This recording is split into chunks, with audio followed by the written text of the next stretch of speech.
Na tinatakasan natin, inaayawan natin dito sa mundo, ang karamdaman, sakit. Ang karamdaman. Tingnan nyo, ayaw nating magkasakit.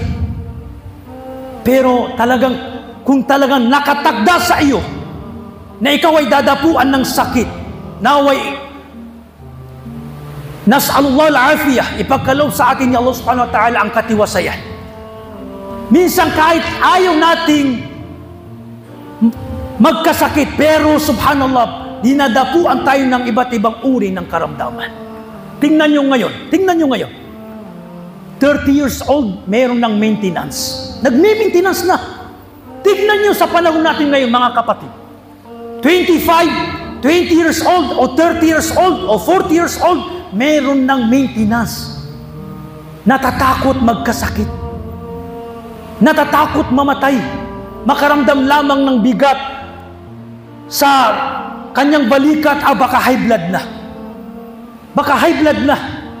Tinatakasan natin itong mga karamdaman, subhanallah. Pero ang buhay, kung talagang nakatagda sa iyo itong sakit, karamdaman, dadapo at dadapo sa iyo. Pero walang problema na pwede nating iniiwasan. Pero ang punto lang natin, tingnan nyo, ang karamdaman. Ang karamdaman, lalo na sa panahon natin ngayon, sabi ng Rasulullah, na darami ang mga namamatay nagkakasakit. Kaya, tingnan nyo, noong mga naunang panahon, 60, 50, matiwasay, malusog pa, malakas, walang sakit. Pero tingnan nyo sa panahon natin ngayon, 40, 35, na-stroke, tabya, subhanallah, na-stroke na high blood na, nakakaramdam na ng high blood. 40 years old, meron ng diabetes. 40 years old, 45 years old, meron ng kidney failure. Subhanallah. Nagiging maaga sa mga panahon natin ngayon. Subhanallah. Itong karamdaman, mga sakit. Kaya kailangan pinagmumuni-munihan natin na itong mga kalusugang katiwasayan na ating tinatamasa ngayon, dapat sinasamantala natin sa paggawa ng kabutihan, mga kaibigan, mga kapatid.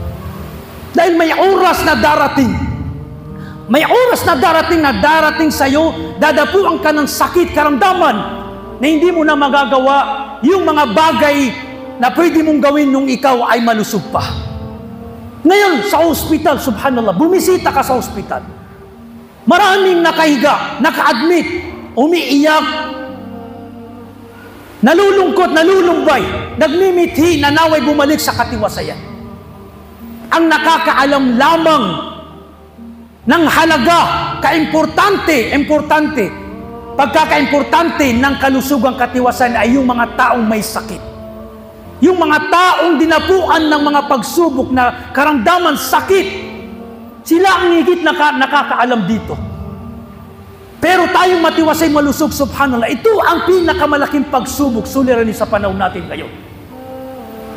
Na tayo ay malusog, matiwasay, wala tayong ginagawa.